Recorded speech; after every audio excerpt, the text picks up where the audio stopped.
A bounty was put on Grey Wolf's head, and that's how I came to hunt him in the mountains. Mountains so high they tickled the nether regions of heaven.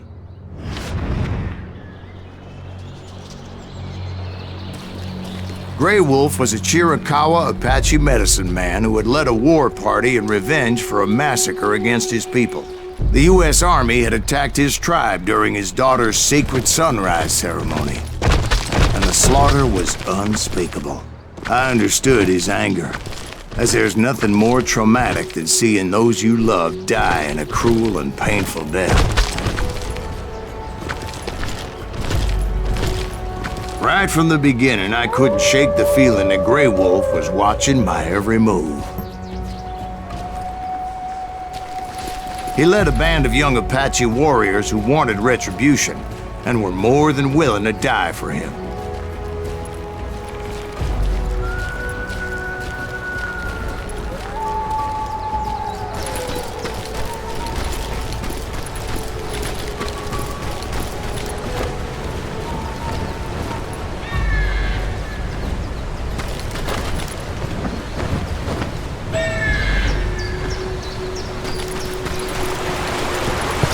They saw me before I saw them.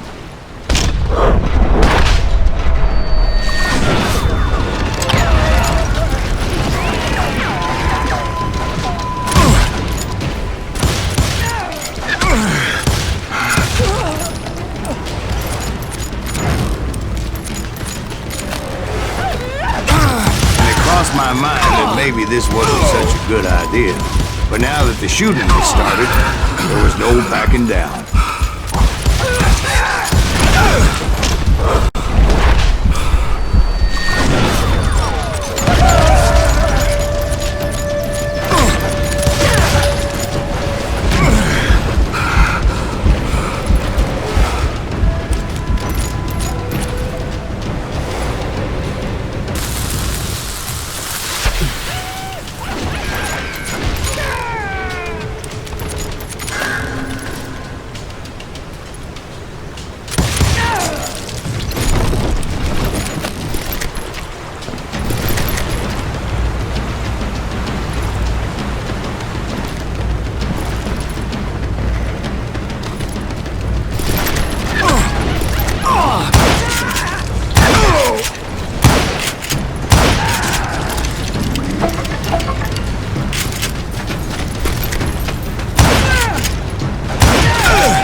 It was rugged country, the winter home of the Chiricahuas, and that's why they had retreated there.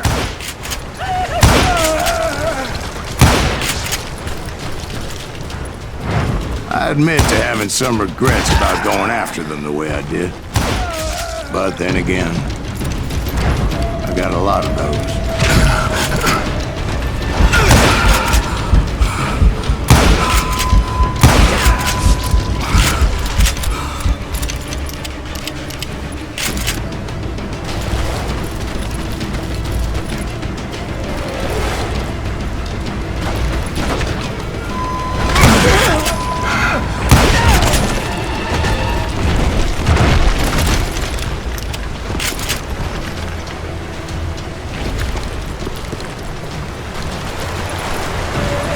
Find Grey Wolf?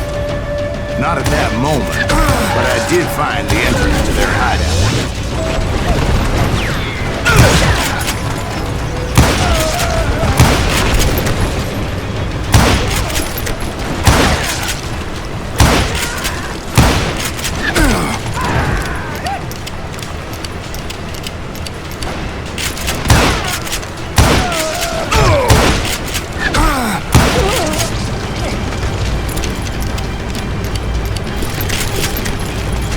Deep crevice that led to a deeper cave. Don't tell me you went in there. Yeah, but it's not out of bravery so much as pure, angry cussedness.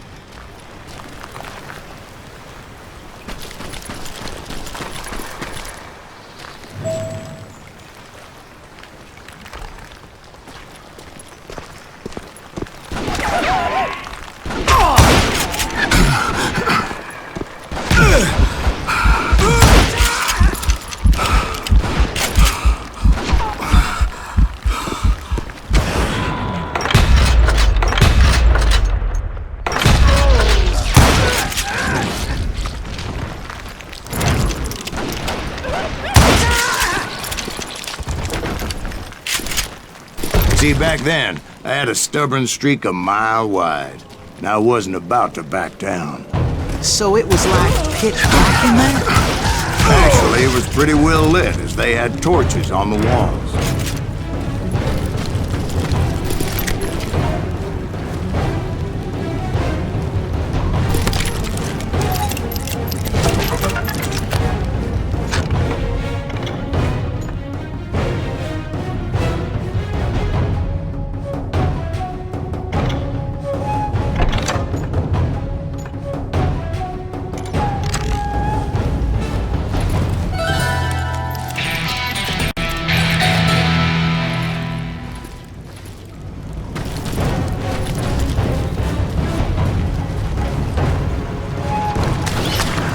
How big was this cave?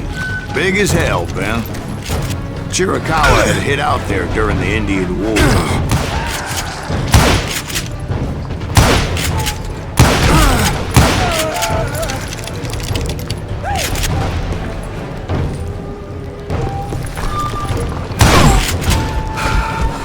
They thought it was haunted with the ghosts of those murdered by the horse soldiers. The cave was haunted with dead Indian ghosts?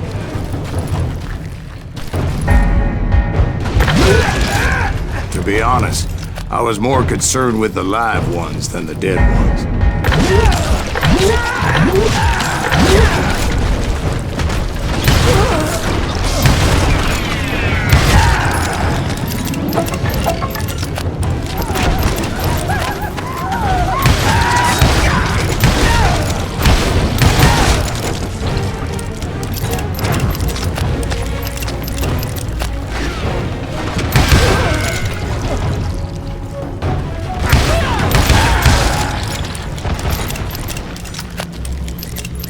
How come you know so much about engines? A few years back, I was married to two Mescalero women. At the same time? Yeah, they were sisters. Polygyny is traditional among the Mescalero. So what happened? Oh, I had to get out of there. Those girls never shut up. Both of them nagging at me all the time. Drove me half crazy. Haven't seen them since. No, I mean, what happened with Grey Wolf? Oh, well, I pursued him into the Cave of Death.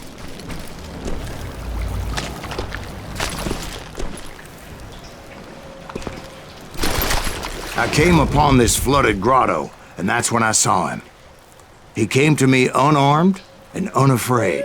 His voice echoed in the shadows, and I sensed he meant me no harm.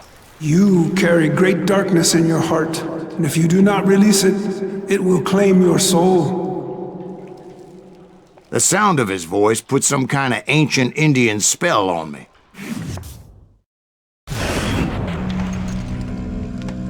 As his story unfolded in my mind, You will come to this place again and kill many more men, and the darkness will grow until it consumes everything that you are. The soul would have no rainbow if the eye had no tears.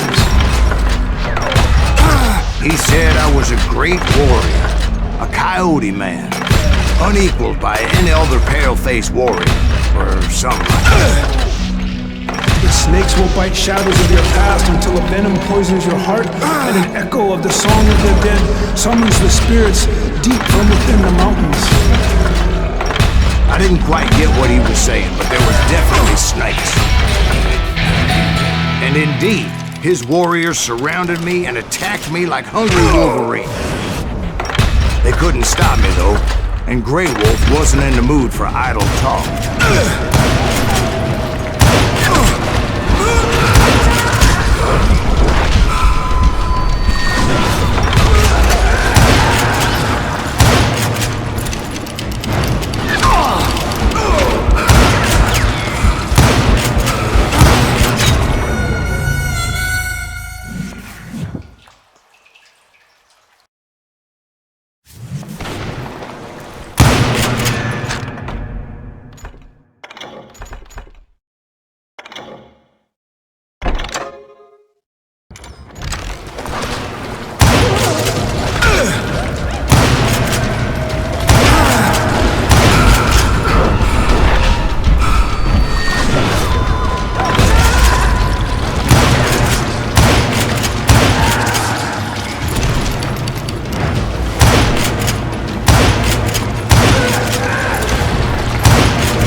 couldn't see any way out of this trap. But suddenly, one just appeared, kind of like a miracle.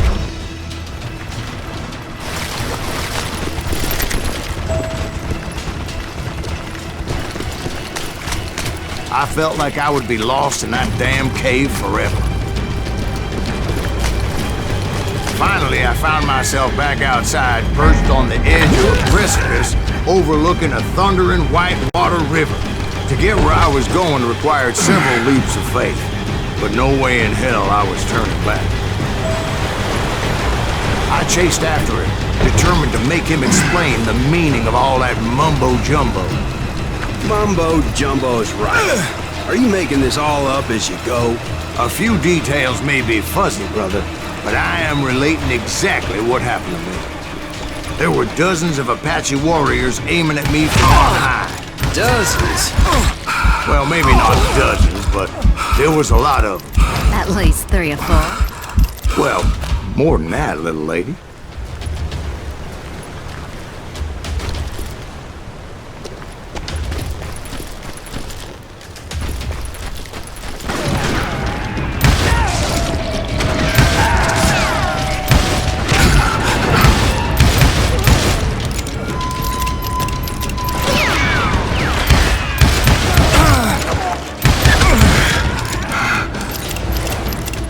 Steep climb up creek ahead of me and scrambled up those rocks like a mountain goat. I was determined to locate Grey Wolf and find out exactly what the hell he was trying to tell me. And wouldn't you know it, that crafty son of a bitch led me right into a trap. What kind of trap? Well, son, there had to be at least 100 Apaches surrounding me.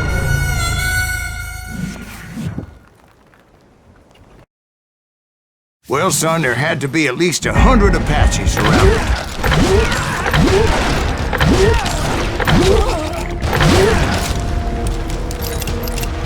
100? God be my witness. Oh, come on. Who are you kidding? Hey, I believe you. Come on, tell us how it ended. All right, but I'm not gonna drag this out. Where were we? You were surrounded by 100 Apache warriors. Well, I didn't take the time to count them exactly, but there were a lot of them.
And in the end, a path appeared before me that I had not seen before.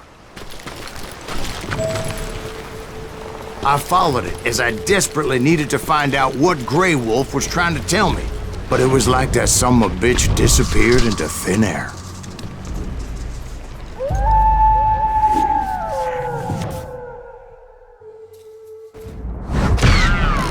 Never did find him. And never did collect my goddamn bounty.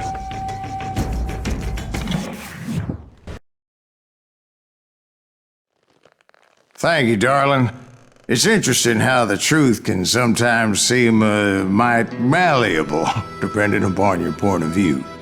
Like how those dime novels make you out to be something you're not? Jack, don't be starting trouble. No, he's right. They do tend to exaggerate. Did they exaggerate your part in taking down the Daltons? Well, I was there in the flesh, boy, so I saw what happened firsthand.